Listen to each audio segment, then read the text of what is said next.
going on, Shane? How you doing? Not bad, you? Pretty good.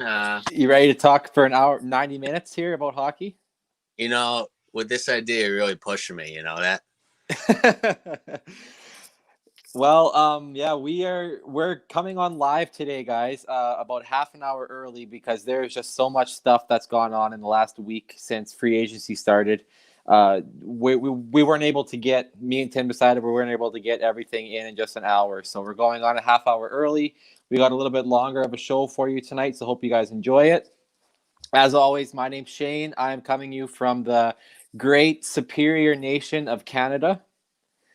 And my co-host Tim from the less superior country. What? And we're going to get right into it before I get fired here. So today, guys, what we're going to do is we are going to count down all the teams, all 31 teams in the National Hockey League, starting with the Anaheim Ducks and going alphabetically down, and just basically list off everything that they've done with free agency, the people they've signed, the people that they've released, and they're not bringing back.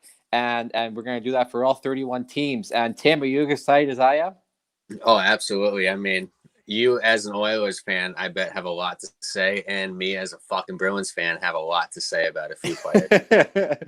Yeah, we're going to get into, Boston starting with B and Edmonton starting with E. We're going to get into those fairly soon here, but we're going to start with the Anaheim Ducks. So the Anaheim Ducks didn't do a whole lot, plain and simply. Biggest move that they did, they signed Kevin Shattenkirk to a 3-year contract. Great signing there for the Ducks. They got a Stanley Cup champion just this past year with the Tampa Bay Lightning. So he's definitely going to stabilize that blue line there in Anaheim. They've also re-signed Derek Grant to another 3-year contract. And then they made a bunch of AHL signings. And then the people that they're letting go, Michael Del Zotto is currently a free agent, not picked up yet. Patrick Eves, they let go of Matt Irwin. They let go of Ryan Miller. We don't hear much of him anymore. And Chris Weidman. You got other AHL players up for free agency. But that's about it for Anaheim. What are your thoughts on what Anaheim did in the free agency, Tim? I mean, at this point, what can Anaheim really do that's going to make them like a top Pacific Division team? So, yeah. Did they do a lot? No. Did they lose a couple older players? Yes. But Anaheim's been aging for a long time. So, going to be the next team that's going to have to get into the rebuild stage. And at this point, there's not much they can do that's going to benefit them. So, in the next couple of years, maybe you'll see more. But as of right now, that's all you're going to see from the Ducks. And I think right now the Ducks management have already accepted the fact that they're in a rebuild. Every team goes through a rebuild. Kevin Shattenkirk, great signing, but again, like after you look at some of the other teams in the Pacific Division that we'll get into shortly, I don't see the Anaheim Ducks being competitive in a stacked Pacific Division again this year. I'd be pretty bummed out if I was Shattenkirk. Like you just went on Tampa Bay and now you're gonna go to a dumpster fire of Anaheim. Like have fun.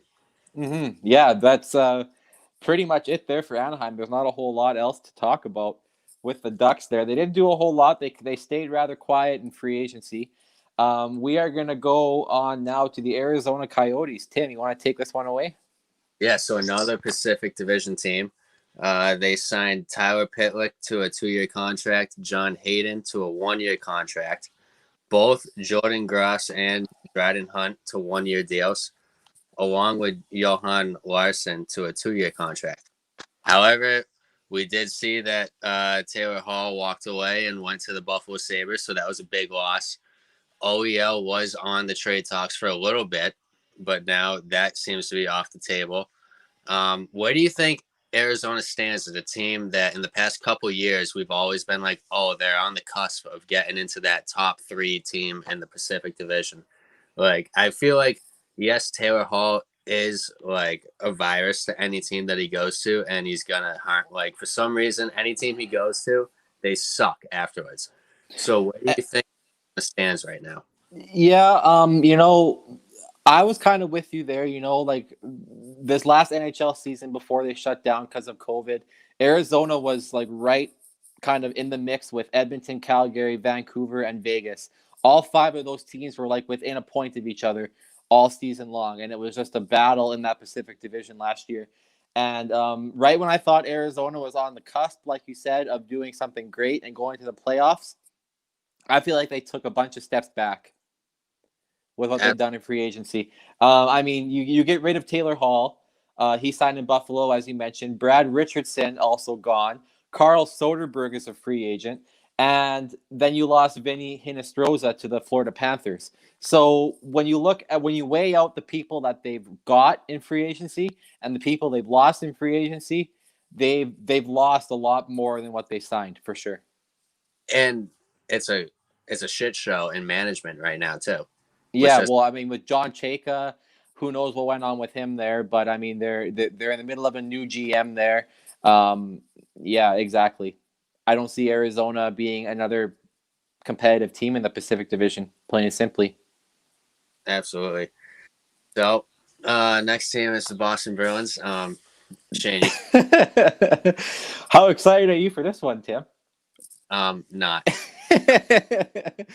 Well, if you guys want to hear a nice rant here, stay tuned because we have the Boston Bruins fan himself there taking a nice drink before we get into this one. So the Boston Bruins sign Kevin Miller to a 1-year contract. They bring him back. Craig Smith comes from Nashville over to Boston on a 3-year contract. And then they signed, Jacob Zboril, Greg McKegg, Callum Booth, all to 1-year low contract deals there with the Bruins. Now you look at the people they lost.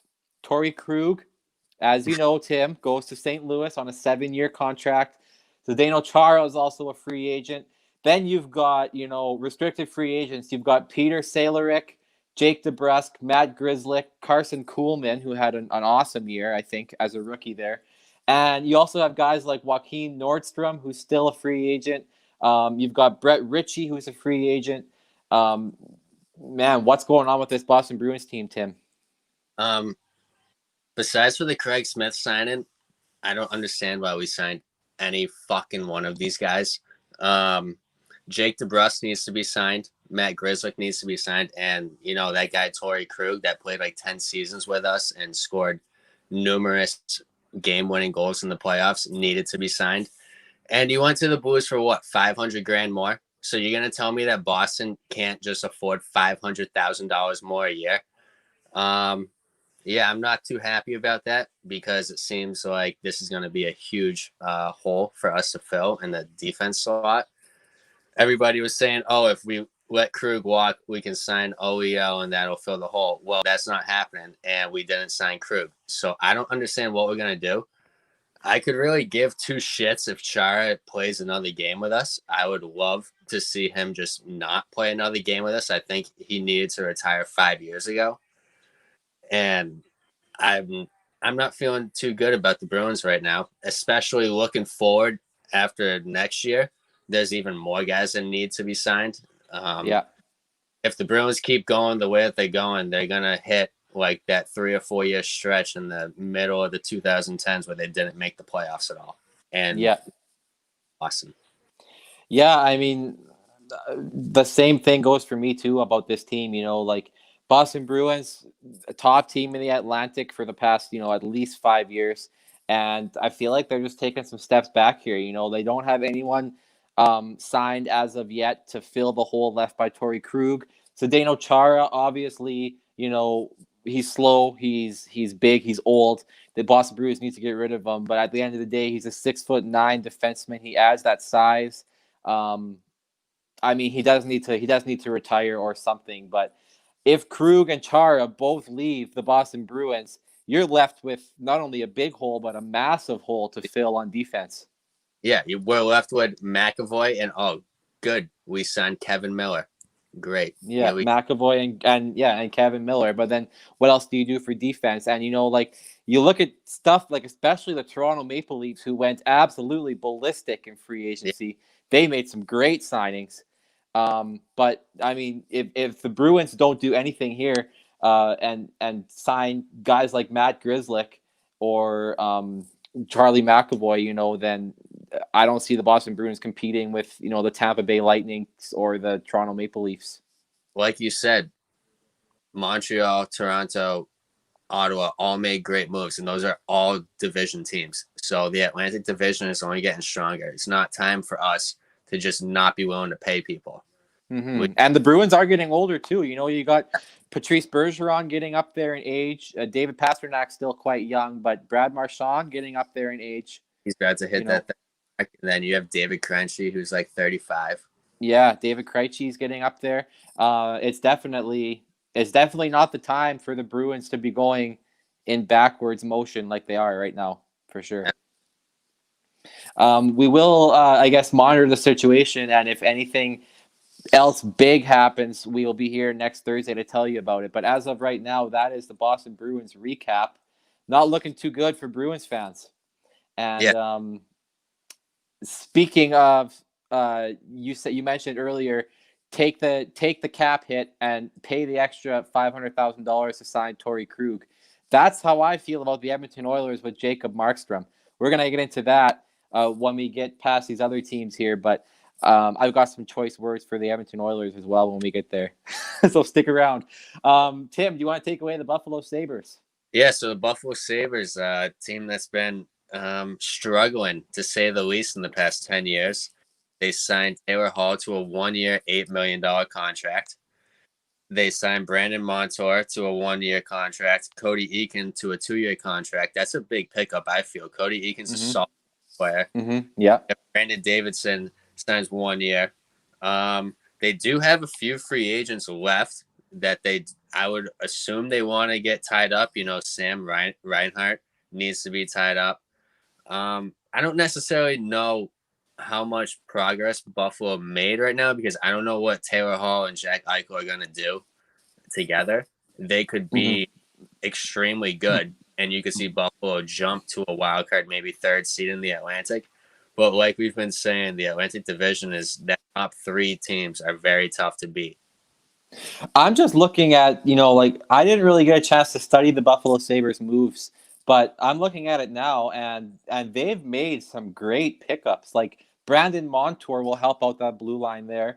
Cody Eakin, like you said, a great two-way player. That's a great pickup for the Sabres. Taylor Hall, obviously. Tobias Reeder adds a little bit of like third, fourth line depth there. And then they got guys like Victor Olofsson, Sam Reinhart, Dominic Cahoon. I think you got to keep all 3 of them. And then Linus Ullmark is the goaltender, and he's also a free agent. That's the one weakness I see on the Sabres right now, is they don't have a decent goaltender. I'm not completely convinced that Linus Ullmark is a starting goalie in the National Hockey League. No, the Sabres haven't had a good goalie since Ryan Miller, in my opinion. Yeah. So, and I mean, like, now obviously it's too late because all the goaltenders are gone. They went like freaking hotcakes during free agency. Go ahead. In like 24 hours, there was no goalies available. Well, yeah, and I mean, like, Edmonton Oilers, like, oh my God, I don't know what they're doing. You can tell I'm itching to talk about the Oilers. We're gonna move on to the Calgary Flames. Your favorite team. I'm sad I got to talk about this one. Calgary Flames signed the goalie that I wanted the Oilers to get, Jacob Markstrom. They got him for 6 years, paying him $6 million a year. Great pickup for the Flames there. Chris Tanev comes over from Vancouver to Calgary on a 4-year contract. And then they signed a great backup goaltender in Louis Domingue on a 1-year, $700,000 deal. And then they re-signed, those fourth liners, those fourth line grinders like Zach Rinaldo, Byron Frace, Buddy Robinson. They all re-signed. And that's about it for the Flames. But then you look at the players the Flames lose. Now, listen to this. You still have got Oliver Kylington and Andrew Mangiapane as free agents. They've been huge for the Flames. Like, great third line players there. Now listen to this. They lose TJ Brody. They lose Austin Zarnik. They lose Derek Forbert. They lose Eric Gustafson, Alan Quine, Tobias Reeder, Cam Talbot, Ryan Lomberg, Mark Jankowski. They lost a crap ton of players. Yeah. Now, do you think the people that the Flames signed, do you think they're good enough to make up for all the people that they lost. Obviously, in my opinion, Markstrom is an upgrade in net over Talbot. Absolutely. I But think Flames won free agency right now because of Markstrom signing. I think that's what got them to be like legit right now. But like you, all the players they lost in a Pacific Division, this Flames team is pretty much, in my opinion, where they were last year, if not maybe a little weaker, depending on how Markstrom performs. You're betting on a strong performance from Markstrom game in and game out. So I don't and for know. me, sorry, go ahead. No, you can go.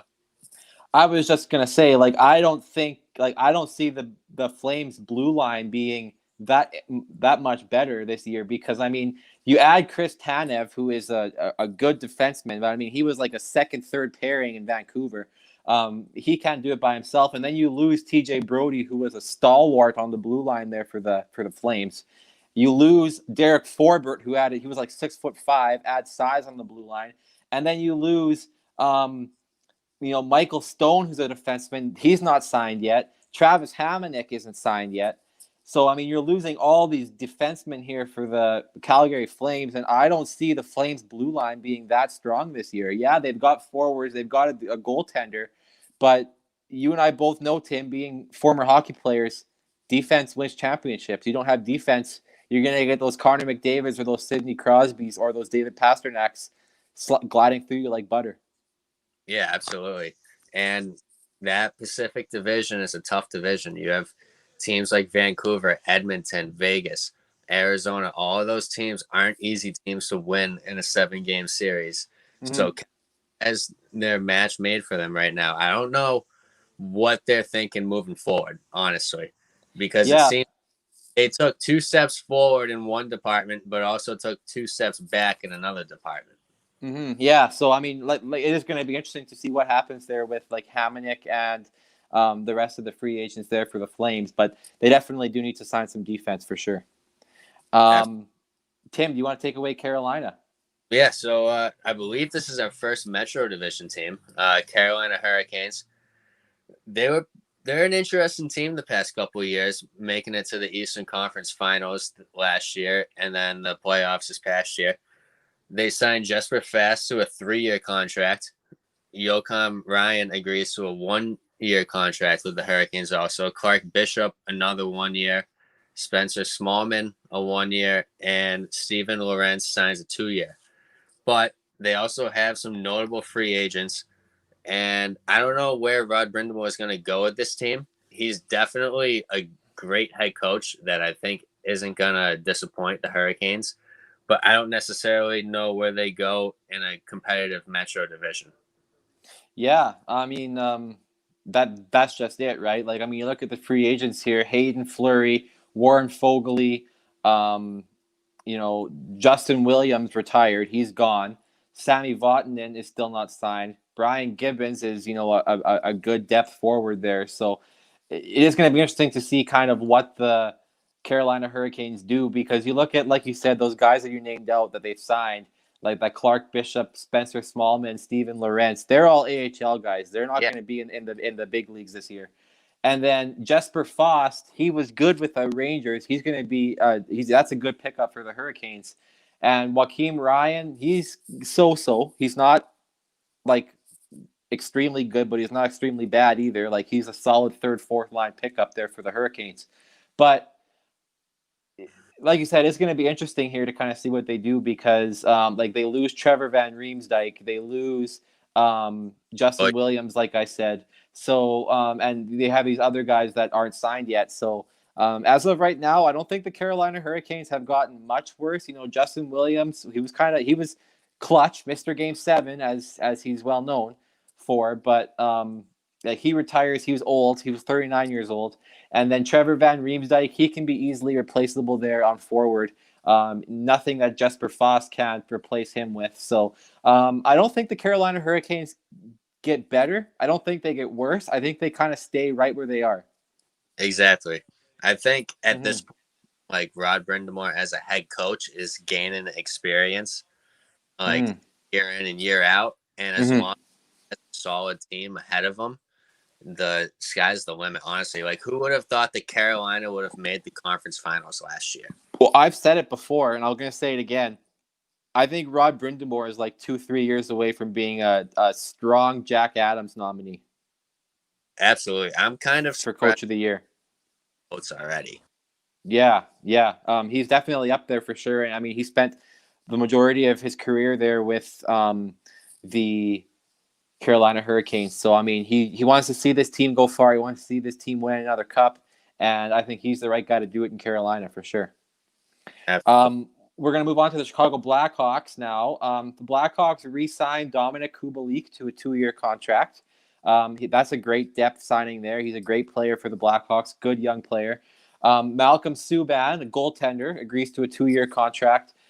They also steal Matthias Janmark from Central Division rival Dallas Stars. They sign Janmark to a 1-year deal. And then they get Lucas Wallmark from Florida on a 1-year deal. So 2 great pickups there in Janmark and Wallmark to add some depth to the Chicago Blackhawks. But then you still got Dylan Strome, who's a free agent. He needs to be re-signed if you're the Blackhawks. He's a great player. He was awesome this year for the Blackhawks. Dylan Strome is still a free agent. Notable one there, they lose Corey Crawford. He signed in New Jersey. They've lost... I guess that's all about they've lost there. They re-signed Kubalik and Subban. But then, like you said, Slater Kuakuk is a free agent, and Drake Kajula is another one that's a free agent. He needs to be re-signed as well. I was so upset when the Oilers got rid of Kajula. I thought he was a great player, and he's awesome with the Blackhawks. He needs to be re-signed too. Honestly, who is Chicago's starting goalie right now? Is it Subban? Yeah. I mean, I don't think they've signed anyone to replace Crawford, have they? I feel like the most notable thing from Chicago is they lost Crawford, and yeah, he's older and he's not in his prime anymore. He's still a good goaltender, though. I would still take him over Subban any day. Well, yeah, and I mean New Jersey picked up Corey Crawford, and I mean New Jersey gets better just by acquiring Crawford because, like you said, he's older, but he's still a proven starting goaltender. He's won 2 Stanley Cups with Chicago, exactly. So he knows what it takes to win. He's still 35 years old. He's got like 2-3 good years left in him. But I mean, if Chicago is going to ride Subban all year, I don't see them doing a whole hell of a lot. No, although I do like the signing. That was a good signing. Yeah, I like the signings for sure. Colorado Avalanche, Tim. Colorado Avalanche. Oh, this is a team that I feel like in the next year or two could be winning a cup easily. And I think Joe Sakic is doing a hell of a job as a general manager. They re-signed Andrei Burakovsky to a 2-year contract. They signed Valerie Nikushin to a 2-year contract. Ryan Graves to a 3-year contract. Sheldon Dries to a 1-year contract. And Mika Salomarki and Kiefer Sherwood to 1-year contracts. I feel like they're making great moves considering the fact that they still have a lot of cap space left. Mm-hmm. I was surprised that they didn't make an effort to try to get Krug, honestly, because they could afford that salary hit. Mm-hmm. Mm-hmm. But they still have Nikita Zadorov to sign. They still have Tyson Jost to sign, and a couple other key guys that I feel like if Joe Sakic wants to keep the team solid and a good core moving forward, just a couple more guys needs to get signed. But I feel this team is a top 4 team in the NHL. I mean, you look at the guys they've lost. The only really big one that they've lost, the only 2 big ones were Matt Nieto and Vladislav Nemesnikov, who are both easily replaceable. So I mean, with Colorado, I don't know how in the world they have as much cap space as they do with the team that they have. But, I mean, Tyson Jost, you got to re-sign. And Nikita Zadorov, he's a good defenseman. He needs to be re-signed. But other than that, I mean, if you're the Colorado Avalanche, you're sitting in a damn good position right now. Absolutely. Mm-hmm. I like what Chicago's done. They signed who they needed to sign. They got those depth forwards re-signed, and I don't think it's over yet for Chicago or Colorado. But like I said, I do like what they're doing for sure. We're going to move on to Columbus now. Columbus didn't sign a whole lot of players. Now, before free agency started, obviously they traded Max Domi. They traded picks, to Montreal in exchange for Max Domi. So they got Max Domi, who is a great pickup there for the Blue Jackets. They also signed Gavin Bayreuther to a 1-year deal, and they signed Mikko Koivu to a 1-year deal. That's another good pickup. He's older, but he's a depth forward. He's still, 35 years old. He has that experience in the league. He'll help the young Blue Jackets there, I feel like. So that's a good pickup. I like that pickup there for the Columbus Blue Jackets. But then, guys, you got to sign yet. They haven't really lost any players in free agency, but there are some key guys you got to sign, namely Pierre-Luc Dubois. He needs to be re-signed. And then Kevin Stenlund. He's a defenseman. He's a young defenseman. He impressed me this year. I would re-sign him for sure. Other than that, there's guys. That's about it for the Columbus Blue Jackets, other than some AHL guys. But I'm liking the way that Columbus is going. Obviously, Koivu and Domi helped the team out a lot more. And I think, if they sign Pierre-Luc Dubois to another extension, I feel like they are set. Like, they got better. Everyone is so quick to count Columbus out. Like, after last year's trade deadline and everything, they said, oh, this is their last year, and then they're going to drop so bad because they're going to lose these 3 or 4 players. Well, Columbus was back in the playoffs again. Many people hate John Tortorella, but I think he's a great coach. I was just going to say that. Does he test the waters every once in a while? Absolutely. But what great coach doesn't test the waters? Great coaches need to show their emotion. Yeah, and they need to fucking hold their players accountable to what they need to do. Yeah, and John Tortorella, he's that fiery coach. He gets in the media's face. You and I both know he's had more than one run-in with the media before. But he's a hard-nosed coach. His players listen to him. He doesn't take any shit from anyone. And that's the kind of coach you need in the NHL for sure. And he's been a Stanley Cup winning coach. Mm-hmm. I believe the coach of 2004 Tampa Bay Lightning. Mm-hmm. Yeah, absolutely. So he's done it. Yeah, I'm liking for sure what Columbus did there. Tim, you want to head out to Dallas? Yeah, so Stanley Cup finalists, Dallas, nothing to be ashamed of in this run. I love the Anton Khudobin signing for 3 years. I think he earned it in this run right here alone. They also re-signed Radek Faksa to a 5-year contract. That was a huge contract for Faksa. I'm going to absolutely butcher this name, but Joel L'Esperience to a 2-year contract. And then a couple players I believe they lost. Dallas, I think, as a whole, I don't think they're looking too bad. I think they could be right back where they were last year, honestly. They played with a list full of injuries, and they still made it to the Cup finals. I think if that team gets healthy over this offseason, Tyler Seguin, Jamie Benn, I think this one run to the finals helped Dallas tremendously in their experience. At the end of the day, there's 3 noticeable players here for the Dallas Stars that haven't signed yet. Denis Gurianov, unbelievable in playoffs. Rupe Hintz, who's a great young forward, and then Corey Perry.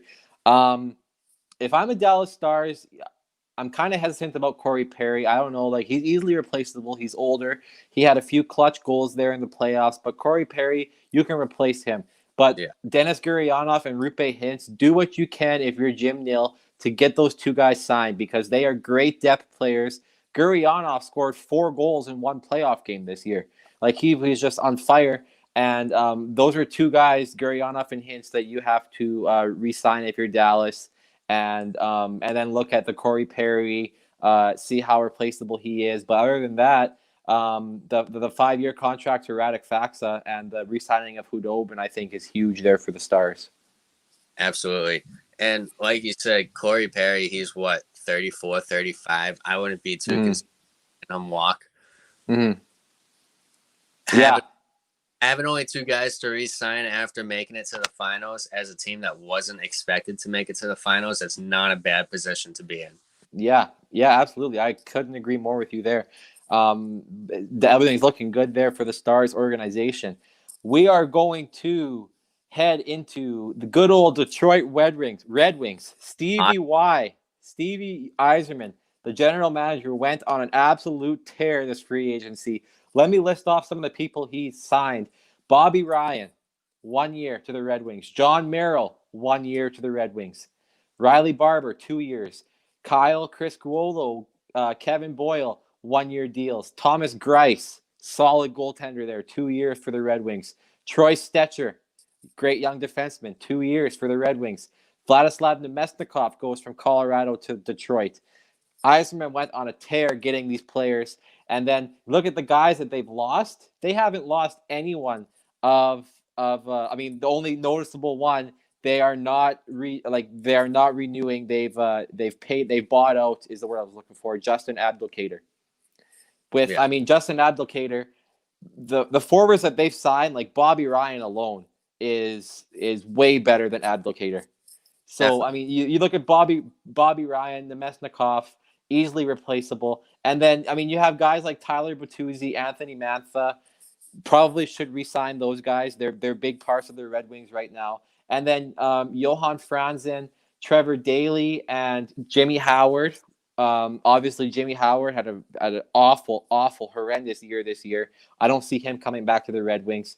And then Madison Bowie is another defenseman there. But other than those, Steve Yzerman he's done wonders for this Red Wings team. He is the best thing that happened to the Detroit Red Wings. Absolutely. And the best part, I think, about all of these deals is they're either 1 or 2 year deals. He didn't go out and sign like Bobby Ryan to a 4-year deal. Yeah. So he stuck with him. He went out and said, all right, I'll sign you for a year or two. Let me see what you can do. And if you're doing deals, yeah, I'll do another deal.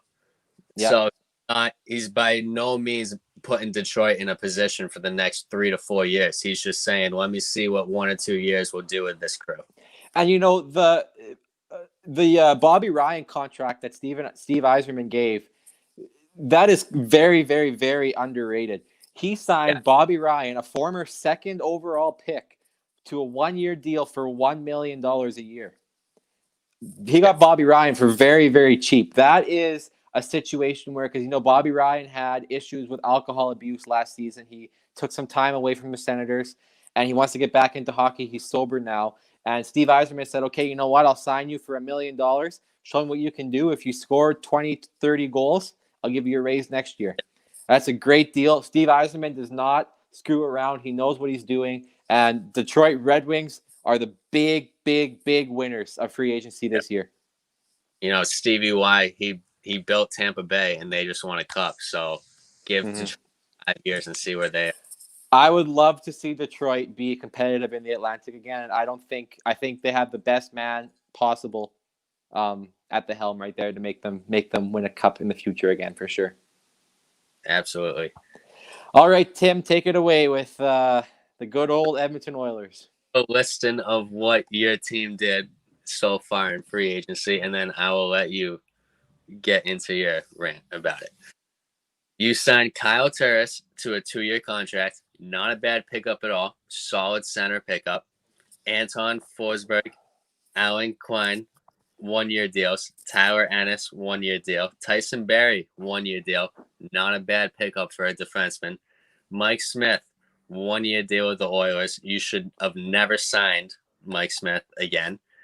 And how do you feel about not signing one goalie or any more defensemen? Like shit. Plain and simple. What are you doing, Ken Holland?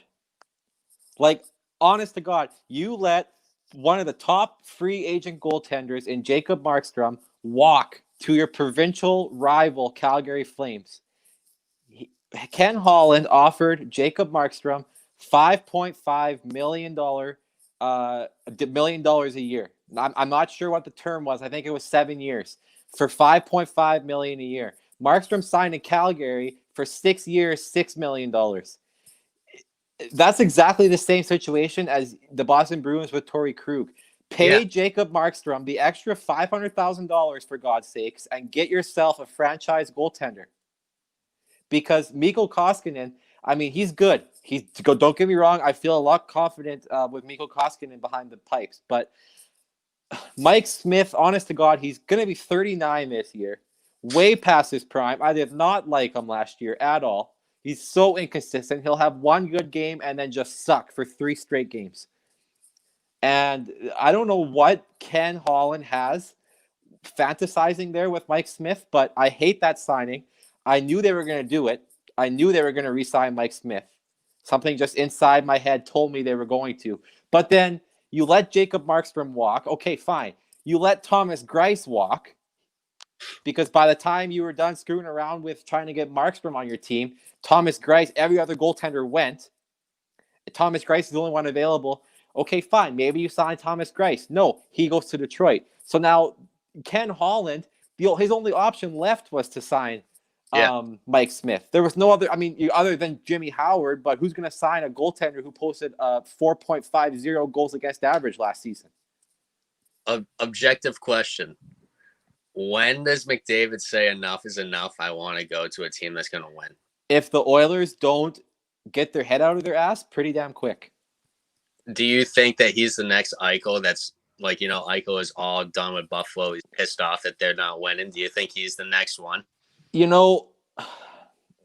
Jack Eichel, I think he is fed up with losing. He's went out on the media tons of times and said he was fed up with losing and he wanted to be a competitive team. Connor McDavid has come out and he said he doesn't see himself being in any other sweater other than an Oilers jersey for the remainder of his career. Fine. But that's to a certain degree. If you're going to suck for the whole time that Connor McDavid is on your team and you're going to waste away Connor McDavid and Leon Draisaitl's prime, the 2 best players in the National Hockey League, 2 of the best players, I should say, and you're going to let them waste away their prime by not making the playoffs, not being competitive. It all starts, if you don't have a decent goaltender in net, you're not going to go anywhere. Exactly. Yeah. And that's why I was so upset when they did not just swallow the salary cap and pay Jacob Markstrom the extra $500K. Proven starting goaltender, would play with Vancouver for 7 years. You signed Jacob Markstrom.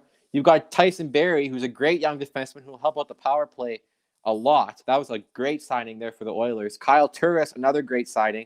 So, it's not all bad for the Oilers, but for God's sakes, you were that one goaltender away from winning free agency. And I think the fact that the Oilers, a lot of people are going to disagree with me for this because I'm in a lot of Oilers groups and they're all saying the Oilers won free agency. But in my opinion, we still have Mike Smith. We didn't win anything. If we would have signed like a Markstrom or a Greiss, then yeah, we would have won. But as of right now, we don't have a decent goaltender. We didn't win free agency. That's my rant. And you can't, in the NHL in today's world, you cannot be successful without a good goalie, like you said. So yeah, exactly. You can sign the best second line center, the best defenseman you want, but if you don't have a solid goalie in net, you're not going to win. The Oilers, like I said, they do get better. Tyson Barrie is a great power play guy. He will help out that top power play unit a lot. Kyle Turris, I believe he has a bounce back year this year. When you got McDavid and Draisaitl feeding you pucks, how can you not get better, right? So I think Turris is a good pickup. They re-signed Tyler Ennis, good pickup there. Tyson Barrie, another good signing. So like I said, it's not all bad. But my God, if we just would have signed that goaltender, we'd be set. And we didn't. So I don't know how to feel about the Oilers this year. So Florida. Yeah, we're going to move on because I need to get cooled off here. Florida Panthers signed Radko Gudas to a 3-year contract. Carter Verhaeghe to a 2-year contract. That was a great pickup, in my opinion, for Florida. He is a depth third, fourth line forward that just won a cup with Tampa. So good pickup there for Florida.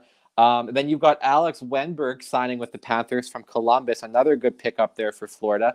Vinny Hinostroza coming to Florida.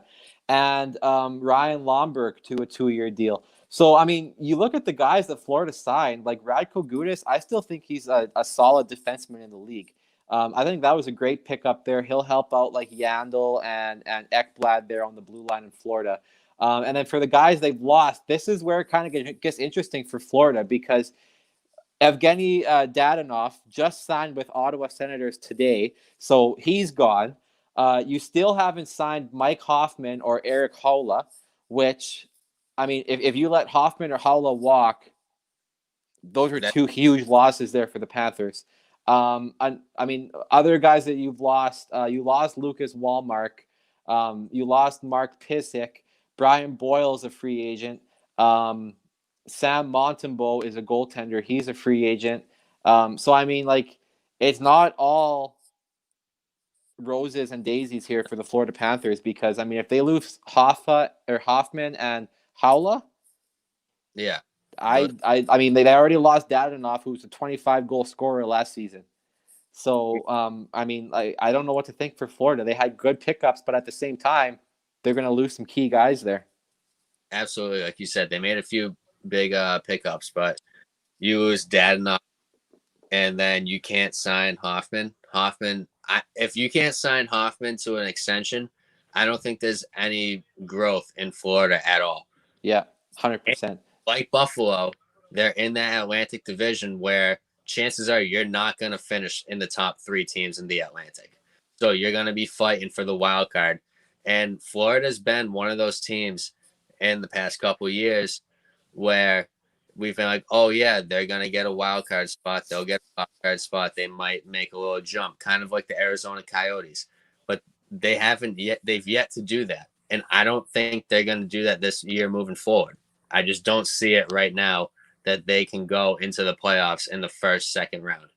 Well, on Florida being another Atlantic Division team, I don't see them competing with, even the Montreal Canadiens this year because Montreal, we're going to get into them right away actually, but they've been awesome in free agency this year, and especially like Tampa, Toronto still being strong, Boston pending that they get a defenseman to replace Krug is still strong. So yeah, I don't see Florida competing in the Atlantic Division this year. They might be lucky enough to snag a wild card spot, but the Metropolitan Division is also very, very strong. So I don't know what to expect here from Florida. Absolutely. So the next team is a West Coast team in California, Los Angeles Kings. 2012, 2014 Cup champions, but in the past couple of years, they've been at the bottom of the league because they're an older team. And they went out and they signed 2 players that I honestly haven't really heard of in my life. To one, Mark Alt and Troy Grosenick. They lost. They still have yet to sign Trevor Lewis, Tim Schaller, Kevin Poulin, and I don't know where this LA Kings team is going. Besides Drew Doughty, I don't really, and like Jonathan Quick and Anze Kopitar that are all old. I don't know where this Kings team is going. Well, and those 2 guys that they signed to 1-year deals, they're AHL guys.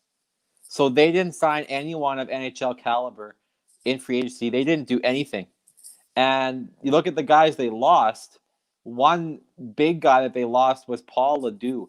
He was a defenseman there. He was on the power play, especially after they lost Alec Martinez to the Vegas Golden Knights there. But Los Angeles Kings, I don't see them being competitive at all this year in the Pacific Division because, I mean, they did nothing. And Paul Ledoux, they lost him. He signed in Washington. And Joaquim Ryan was another one that signed in Carolina. So, again, Los Angeles Kings didn't do anything. There's not really much to talk about with the Kings. They're going to be not very good this year. It's about all I got. Now, Minnesota Wild. This is kind of another team that's kind of on the fence for me. I'll tell you why. They signed Cam Talbot to a 3-year contract with the Minnesota Wild there.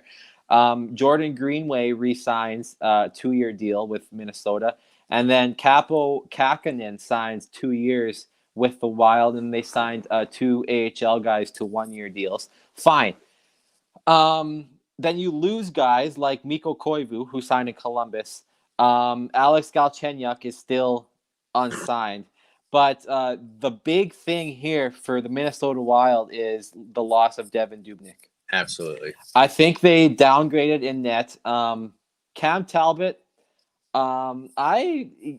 this goes back to his days in Edmonton. He was great for 1 year in Edmonton when they lost out in Game 7 to Anaheim in the second round there in 2017. he was good for 1 year, and then he kind of declined. He hasn't been good since. Hasn't really been consistent since. So, I mean, especially with Dubnyk gone, I mean, I see Cam Talbot being the main starter, especially since they're paying him $11 million over the course of 3 years. That's like starting goaltender wage. So, I mean, they're taking a huge chance on Cam Talbot. I don't know how to feel about that, but I mean, I think they did downgrade in net because, I mean, at this point, I would rather have Devin Dubnyk in net over Talbot. Absolutely. And we've already gone over this numerous times in this episode alone. You need a solid goalie to do anything in the NHL. And I don't think Cam Talbot is that goalie. I like the play signing. I watched him all the way back to when he was playing for Boston University in college. I always liked him. He's a solid power forward. But Minnesota, they'll be lucky if they can get a wild card spot, in my opinion.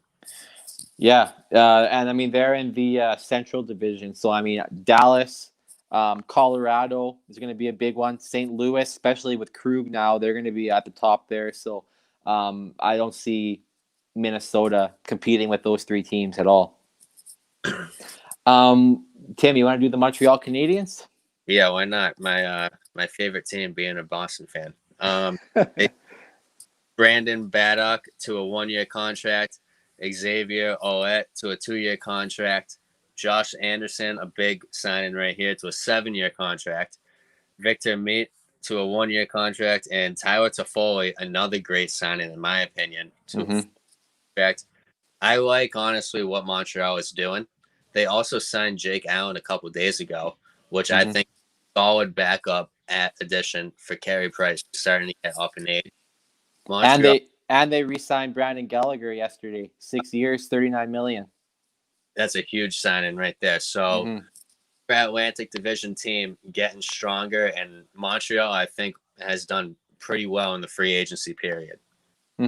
Yeah, absolutely. I mean, I don't know how I feel about Mark Bergevin giving Josh Anderson a 7-year deal. I don't like. I mean, they got Josh Anderson from Columbus in exchange. He's one of the people that went back in exchange for Max Domi. I don't see Josh Anderson, you know, competing with Max Domi as far as caliber of player goes. Like they're taking a huge chance on signing Josh Anderson to a huge 7-year deal. I mean, like I said, I mean he's a decent player, but I would take Max Domi in a fantasy league over Josh Anderson. Absolutely. If I were to sign Josh Anderson to my team, it'd be like a 3 or 4 year deal tops. Yeah, 3 or 4 year deal for like maybe $3 million a year. Yeah. That's about all he's worth. But I mean, maybe we're just, speculating and maybe he has a breakout year. I personally don't see it. But one thing that I do really, really like you said, when you broke it down there, Tyler Toffoli signing in Montreal. That's a great depth signing there for the Montreal Canadiens. Adds some scoring there to the Canadiens. I like that signing a lot. A lot of experience too. He was on those top winning teams for LA. Yeah, cup winning teams for LA. Yeah, exactly. I like what Montreal's doing. They don't lose a whole lot of guys there. I think Montreal got better. Definitely. I think so. Yeah. And I say that, but yeah, they did get better. Yeah, for sure. I think they won there. We're going to move on to Nashville Predators. Now, this is an interesting team. They made Dave Poirier, the general manager. He made some interesting signings. First one, they add a tough guy, Mark Borowiecki, 2 years to the Predators. I like that signing a lot. Add some grit and some toughness there to the Predators team. Nick Cousins, a good two-way forward there, signing for 2 years in Nashville. I hate to see him go, but Matt Benning, former Oilers defenseman, signs for 2 years in Nashville.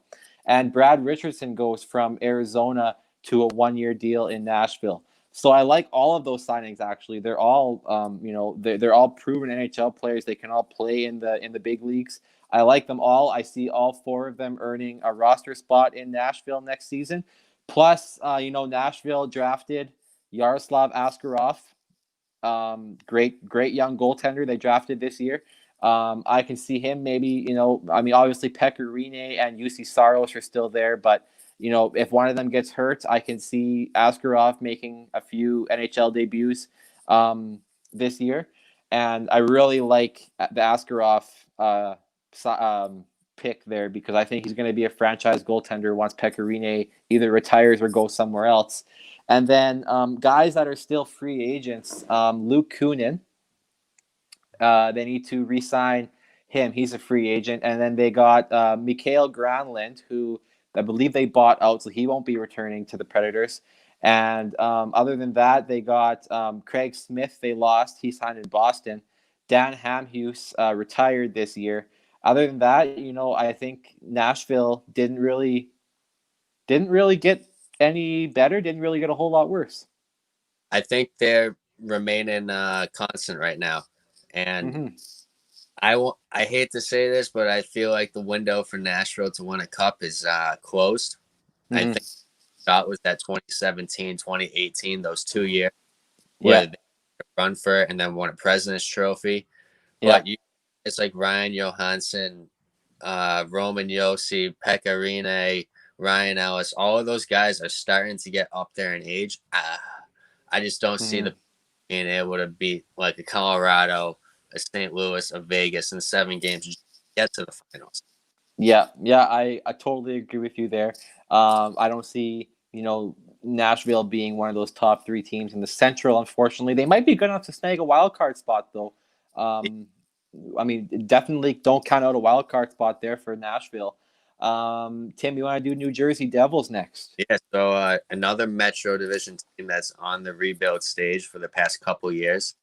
They snagged Corey Crawford for a 2-year contract and Scott Wedgwood for a 1-year contract. 2 goalies.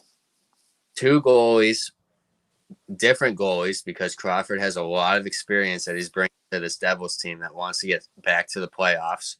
Mm-hmm. But I don't necessarily think the Devils are moving forward any faster because you have teams in that same division like the Rangers, the Islanders, Columbus.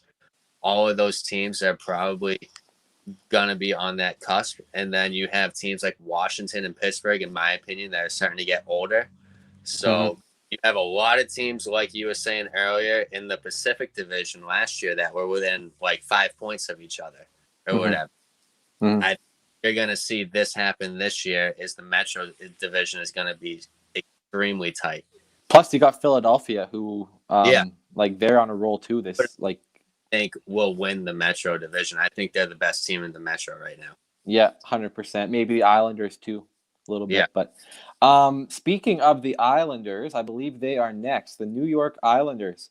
They didn't really do a whole lot free agency. They signed Austin Zarnik, former Calgary Flame there, and Grant Hutton. They both agreed to 2-year deals with the Islanders. That's all they've signed. So Lou Lamoriello taking the easy way out there, not really messing with the team that lost out in the Eastern Conference Final. And then as for free agents, Thomas Greiss, they lost. He went to Detroit. Other than that, though, you've got Matt Barzal, who, in my opinion, needs to be re-signed. Ryan Pulak, who needs to be re-signed as well. And then you've got Derek Brassard, Andy Green, who is kind of old, and then Tom Kuhnhackl, Matt Martin. So just those depth guys there. But, I mean, barring that the Islanders can re-sign those guys, I mean, I think they're still going to be a force to be reckoned with in the Metro Division for sure. Yeah, the Islanders, especially with Barry Trotz, like the best head coach in the game, and Lou Lamoriello, and as a GM. Yeah, like those 2 guys together, I wouldn't be surprised in the next maybe 3 or 4 years the Islanders are in a cup, maybe even win a cup, which is great for the Islanders considering they haven't won since '84. But you want to jump into the Rangers after this?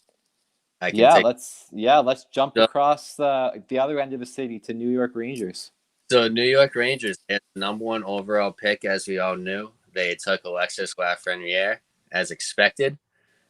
Brandon Crowley agreed to terms for an extension with the Rangers. Jack Johnson, 1-year contract.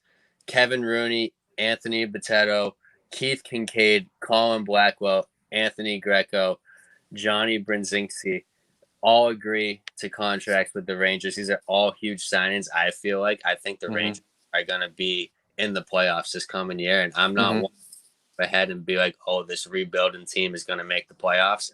I think they did, especially today. they just re-signed Alexander Georgiev to a contract. That's a huge signing for goaltending. What do you think? Another, yeah, I mean another one too. You can't count out Philip DeGesepe there, who signed with the Rangers. He played with the Carolina Hurricanes, and he was a solid part of like the third, fourth line forward group there in Carolina. So he's going to add some depth to the some bottom six depth there to the Rangers. But Alexander Georgiev, they needed to re-sign him. They needed to, especially letting Lundqvist walk. They didn't have a choice because there's no other goalies available. And I mean, they're going to ride with Georgiev this coming year. I think Georgiev's done enough to prove that he can be a starting goaltender. But other than that, like you said, the Rangers, I like all of those signings. They get rid of, it looks like, Jesper Fast, who signed in Carolina. Michael Haley is still a free agent. Matt Bolesky, Greg McKegg signed in Boston. Other than that, though, like, yeah, Brandon Lemieux is another one. Tony DeAngelo, Ryan Strome. But, yeah, New York Rangers, they're going to be a playoff team this year. I mean, they made it to the preliminary round this past year, so I can only imagine what they're going to do this coming year with another year of experience under their belt. And they didn't even show up in the qualifiers against Carolina. Like, they did nothing. And, I mean, like, they did absolutely nothing. And with guys like Panarin, Zibanejad, Jacob Trouba on the blue line, and now you've got Alexis Lafreniere, and plus all these signings like Jack Johnson will add stability on the blue line. Keith Kincaid's another goaltender. He could be there for the Rangers too. He's had some experience there with New Jersey, but I mean, yeah, like I mean, the Rangers are going to be a good team this year. Like, they got a lot of firepower. Watch out for them. Absolutely. We're going to jump into the Ottawa Senators, who another team that struck it big in free agency this year, namely signing Matthew Pekka to a 1-year deal, Logan Shaw to a 2-year deal. I think those are both AHL guys. Now, this is where it gets interesting for the Senators. They signed Matt Murray, the new franchise goaltender in Ottawa, to a 4-year deal. Love that signing. Craig Anderson, basically, that's the end of his time in Ottawa. Nick Paul signs 2 years. And big one, just signing today, Evgeny Dadonov, 3-year deal, $5 million a year with the Senators. A huge pickup for the Ottawa Senators. I love that pickup a lot. The Senators are doing the rebuild the right way, I think. And then you look at people they've lost. I mean, obviously, like, they lost Mark Borowiecki to the Nashville Predators. But other than that, they still have to sign people like Anthony Duclair, Scott Sabourin, Ryan Callahan, Ron Hainsey, Chris Tierney. So, I mean, they got a few guys that they can re-sign. But, I mean, the Ottawa Senators right now, they're killing it. Absolutely. Honestly, I'm a Bruins fan. I'm not looking forward to these Atlantic Division games this coming year, whenever this season starts. Especially if you don't get a replacement for Krug, man. Like, Ottawa did not, in my opinion, lose really anyone that is stressing over. Craig Anderson, how old is he? He's over 35 years old. Well, they upgraded in that big time. Ron Hainsey, he's well past his prime.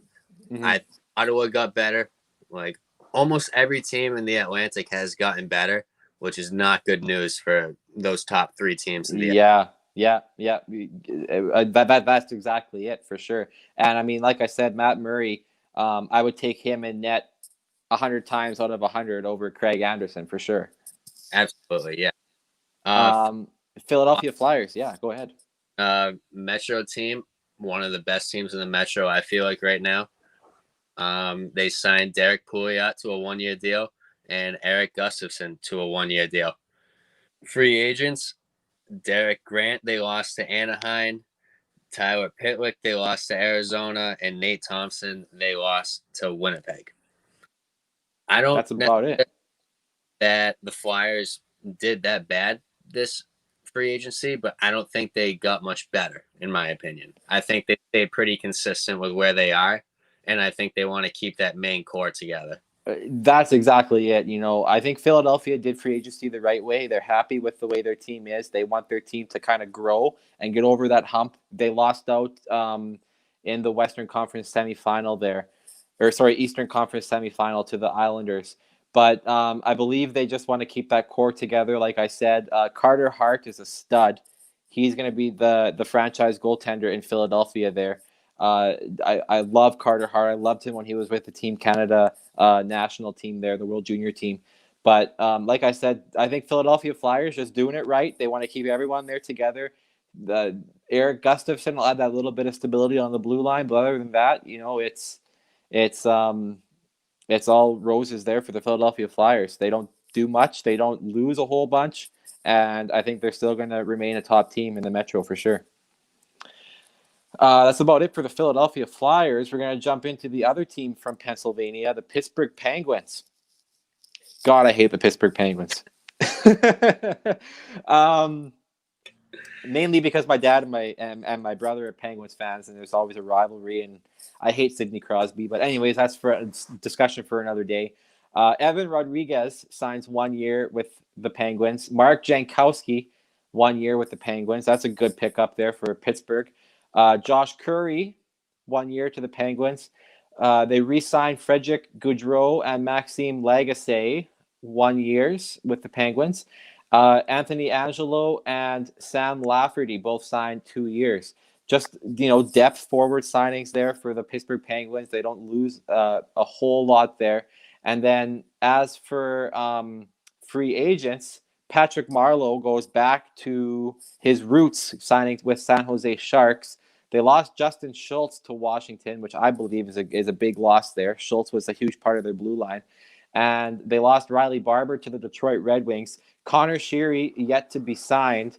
And Dominic Simone yet to be signed. But, I mean, the Pittsburgh Penguins, they're getting older. Sidney Crosby and Evgeny Malkin they're still able to put up points, but I don't believe they're as good as they once were. And, the Pittsburgh Penguins, they could be fighting for a wild card spot, honestly, because Philadelphia Flyers, they'll finish higher. New York Islanders, they'll finish higher. And then Pittsburgh Penguins, between the New York Rangers, the Washington Capitals, it's going to be a dogfight for those wild card spots. So I don't see Pittsburgh, finishing top 2 in the division for sure. Plus throwing Columbus, they're always team.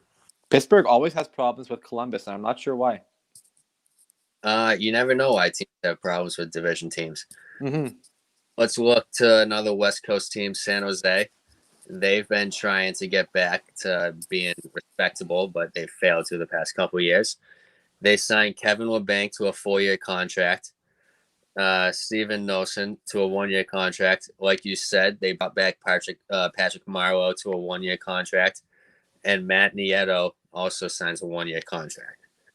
This team, I feel like they kind of screwed themselves when they went in and signed Carlson and Burns and Vlasic to all high-paying contracts as defensemen. I think they spent too much of their cap space on 3 defensemen, and they're paying the price of it on top of them being in a pretty competitive Pacific division. Mm-hmm. I don't necessarily think they went backwards, but I don't think they went forward. Yeah. No, I agree for sure. Patrick Marleau, I'm surprised he went to the San Jose Sharks because, he wants that cup. He's 41 years old. This is probably definitely his last year because at this point, he's just signing 1 year cheap deals to get that cup. So I'm surprised he went back to San Jose. But Kevin Labanc, like you said, 4 years there. Good re-signing there for the Sharks. And then Matt Nieto coming over from Colorado. Other than that, though, I don't see the Sharks being able to compete. I think Patrick Marleau is signing. That's he knows this is his last year as an NHL player. Mm-hmm. Rather win a cup or go back to retire a Shark. And I think at this point he'd rather retire a Shark. I don't maybe, but that's just my gist from that. Now, one thing here that's interesting with the San Jose Sharks, Tim, news broke today that Joe Thornton is playing with HC Davos in Switzerland right now. He lives part-time in Switzerland. He is has dual citizenship with I guess tri-citizenship. He's a Canadian citizen, an American citizen, and a Swiss citizen. So he's playing over in Switzerland right now until the NHL starts up again. But what do you think Joe Thornton does? Do you think he said he wants to come back and play in the NHL whenever that may be? But do you think he resigns in San Jose? I've heard the Toronto Maple Leafs are pushing hard for Joe Thornton. What do you think if you're Joe Thornton, 40 years old? What do you think you do there? I feel like as Joe Thornton, he's playing for free in Switzerland. He'll probably just re-sign with the Sharks unless he really, really, really wants to win a cup, which I would assume any player that plays in the NHL would want to do. But then at that point, what team does he go to and how much of a role does he actually have? Because no doubt he was a great player. But at this point, how much of a role does he actually have in a cup winning? Well, that's just it. Exactly. Like 40 years old, you're not going to be like, you're way, way, way past your prime. That's like the time that you retire. And I mean, Joe Thornton, he's on the decline for sure. He's not capable of scoring over 20 goals a season anymore. But yeah, like, I mean, if the Sharks lose Joe Thornton, it's not that big of a loss in my opinion there, but it's definitely going to be interesting. Something we're going to have to monitor on what Joe Thornton does because he's playing over in Switzerland right now for the foreseeable future.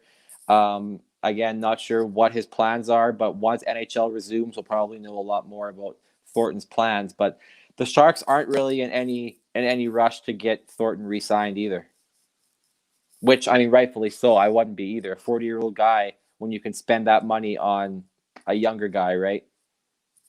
Yeah, and like we've said before, the NHL is only getting younger as the years go on. Yeah, absolutely. All right, so we're going to get into the St. Louis Blues. So the St. Louis Blues signed John Gillies to a one-year deal. Torrey Krug, the big one there, coming over from Boston. Tim's biting his tongue as we speak. Torrey Krug, 7-year deal with the St. Louis Blues. I love that signing. That more than makes up for the loss of Alex Pietrangelo there. Steve Santini signing 1 year with St. Louis. Chris McKenzie also 1 year. And then you have Kyle Clifford signing 2 years with the Blues. Now, as I just said before, we've got Alex Pietrangelo, the captain of the St. Louis Blues, former captain, parting ways. He signed in Vegas. Another big loss there. Jay Bouwmeester, he had that heart attack or that heart issue or whatever that was on the bench. He hasn't played since, so I'm not sure kind of what Jay Bouwmeester's plans are at this point.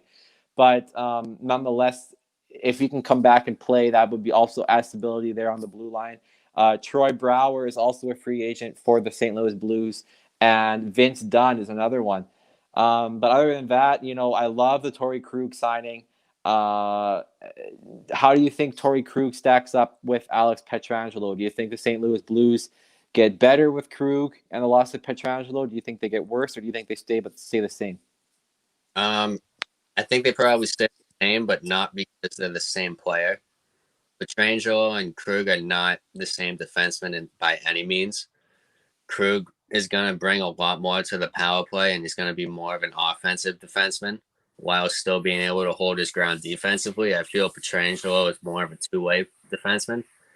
But I think St. Louis is solid right now. I think St. Louis is right where they were last year.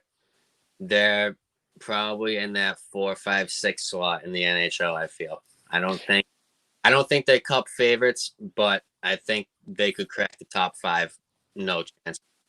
And Craig Berube is a great coach. He's a very underrated coach. Absolutely. Like we just St. Louis Blues last year.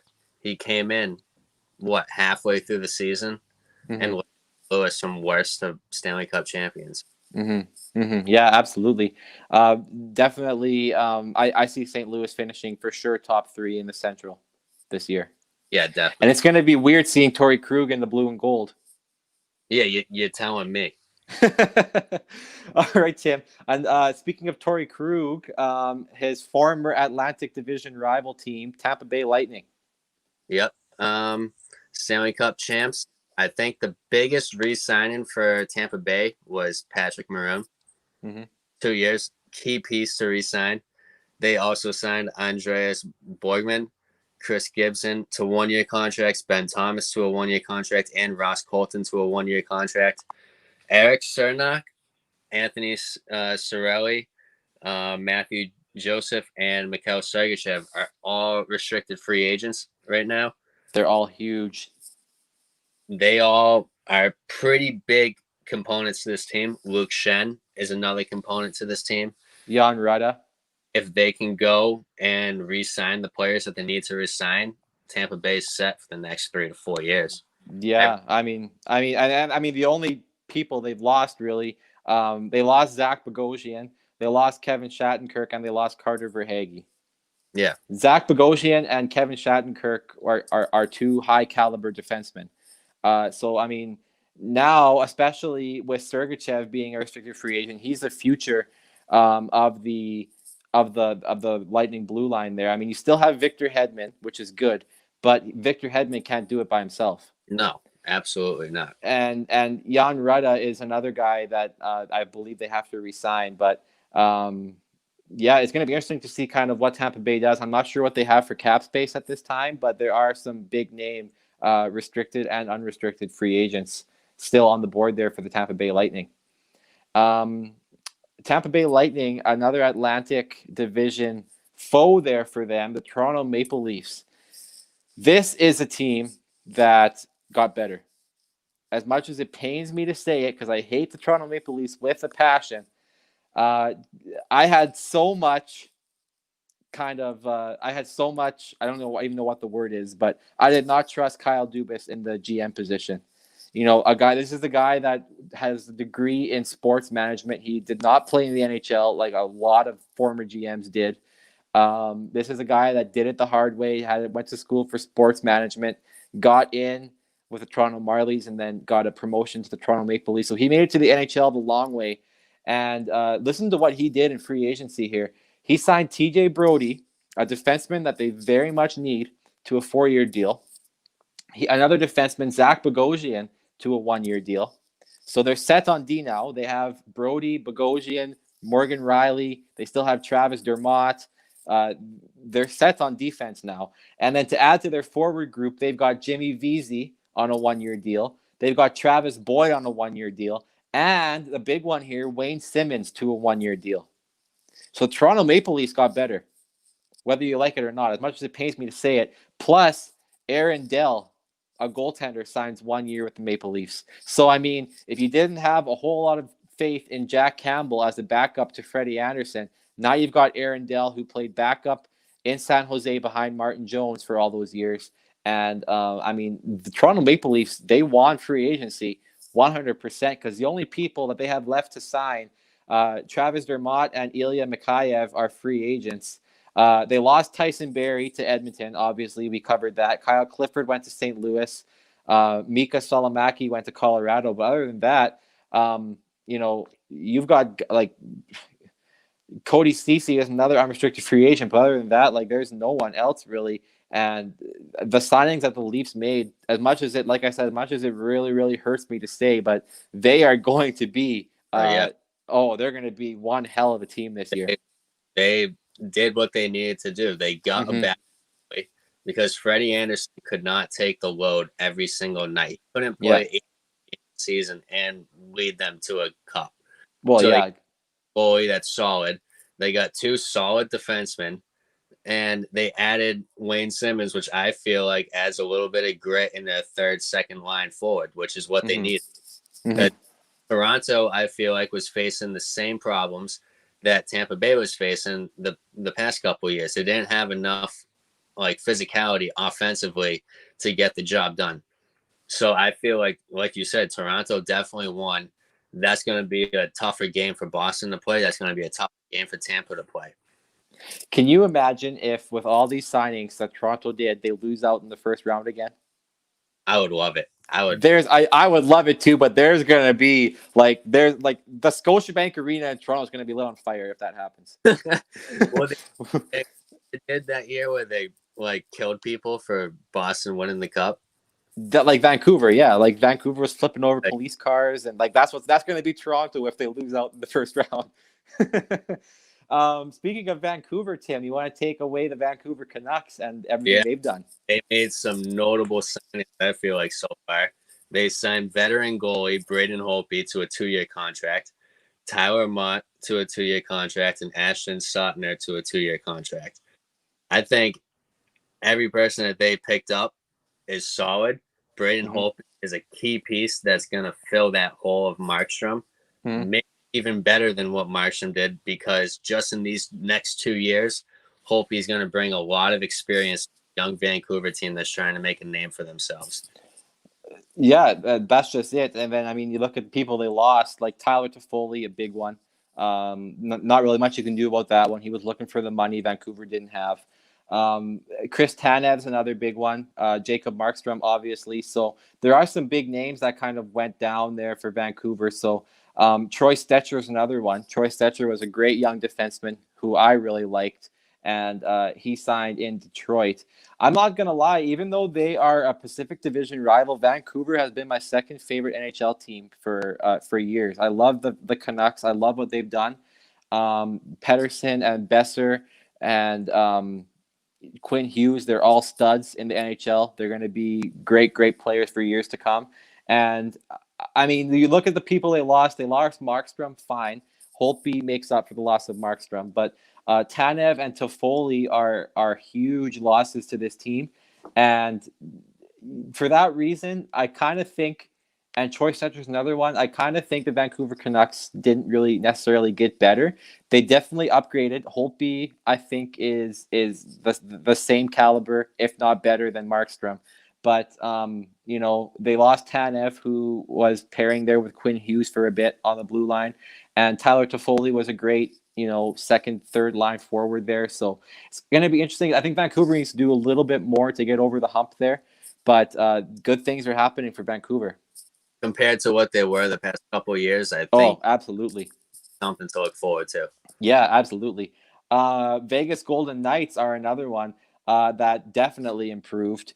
As much as it hurts me to say, because the Vegas Golden Knights are again in the Pacific Division, Edmonton Oilers division rival there. Alex Pietrangelo, the biggest signing there, 7-year, $61.6 million contract in Vegas. So he is getting paid to sign it with the Golden Knights there. It's going to be, as much as it's going to be weird to see Torrey Krug in a Blues uniform, it's going to be strange to see Pietrangelo in a Golden Knights uniform. That's something that I'm definitely, and we got to play him now. The Oilers got to play him more often because he's a division rival. So not looking forward to that at all. Thomas Nosek re-signs in Vegas with on a 1-year deal, and then they also made some lower depth signings there with Thomas Yurko and Danny O'Regan going to the Golden Knights on a 1-year deal. People that they've lost: Curtis McKenzie signed in St. Louis, John Merrill, a defenseman, signed in Detroit, and Nick Cousins they lost to Nashville. But other than that, Derek England is still a free agent. I believe they should re-sign him. At this point, I don't think it's that big of a deal if they don't re-sign England, because they've got Pietrangelo. They still got, they've got Pietrangelo, they've got Shea Theodore, and they've got Alec Martinez. Those top three defensemen are unreal for Vegas Golden Knights right now. And they signed Robin Leonard to a 5-year deal. You Mm-hmm. have Andre Fleury at the moment for 2 more years. If Yeah. they can keep the peace and keep both of them in net for the next 2 years, Vegas is going to be one of the few teams that has 2 legit starters as their top 2 goalies. And Vegas, like it or not, like I know people have been on Vegas's ass because they were handed a gift when they came into the league a few years ago. They were handed a gift at the expansion draft, and they got some really, really good players, made it to the Stanley Cup final in their first inaugural year. But as much as you'd like to admit it or not, the Vegas Golden Knights are a legit team. They are a contender. They are a contender. They have a killer team right now. Yeah, you don't go against Vegas right now and win a game easily. Oh yeah, 100%. The first year that they were in the league, it was, they're in the top 4. All right, the next year, yeah, they're a contender. Like, every year for the next 3 to 4 years, I feel like they're gonna be in the top 2 of like Vegas betting for fucking Stanley Cup champions. Yeah, 100%. I mean, if they don't win the cup this year, I give them like maybe the next year after that. Can you imagine though, Tim?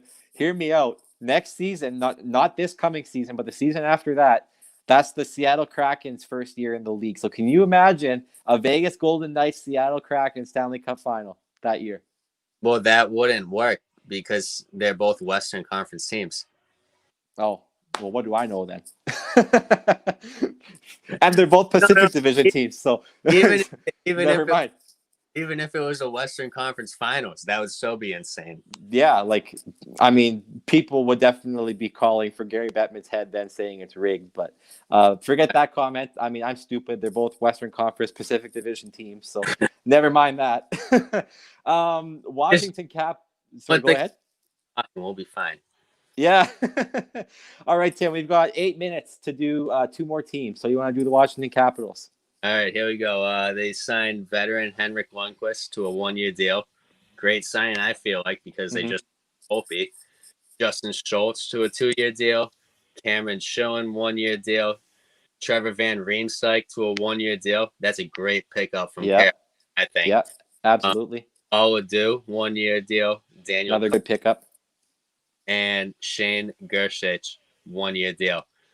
Ilya Kovalchuk is still unsigned, and like I said, they lost Braden Holtby, but they signed, they picked up Henrik Lundqvist, and that was a huge signing for them. So I feel like they filled that hole easily because you have Samsonov coming up in the next year or two. Do you see Lundqvist being the full-time starter this year, or do you think that's Ilya Samsonov? That's definitely Samsonov. I think Lundqvist is going to be like a mentor to Samsonov, and Lundqvist will probably play 25 to maybe 30 games. Who did Washington hire as the head coach again this year? I Peter forget. Peter Laviolette. Yeah, okay. So I can see Laviolette doing kind of like what the Oilers did with Koskinen and Smith, kind of doing like a tandem, playing Lundqvist 1 game, Samsonov, and then I kind of see Laviolette doing that. Look at what Laviolette did in Nashville. He had Pecorine starting like in the end of his like prime time. Yeah. Backing up. So he's already done a dual goaltender system. Yeah. I mean, I see that working out in the Caps' favor for sure. I don't think Kovalchuk, I think his days in the NHL are done. Yeah. I think he should just give up already. He's not going to get picked up, I don't think. And then another guy that the Washington Capitals lost is Radko Gudas, who went to the Florida Panthers there. Other than that, though, that's about it for the Washington Capitals. I think they got better in free agency. I mean, Lundqvist, great pickup. Justin Schultz was another good pickup. And then Trevor Van Riemsdyk, Paul Ledoux, all good pickups there. So I think the Capitals definitely did improve. And last but not least, the Winnipeg Jets. Look at all those signings for the Jets. Let's go into this one by one here. Nathan Beaulieu signs 2 years with the Jets. Mason Appleton, 2 years with the Jets. Nate Thompson, 1 year. Lucas Biza, 1 year. Derek Forbort, 1 year. And then AHL guys to 2 and 1 year deals. But Derek Forbort, I love that signing. That's a good defensive depth there for the Jets. And same with Nathan Beaulieu. He's a great defenseman there. That'll help the Jets. Nate Thompson adds some forward depth there. So I love that pickup there.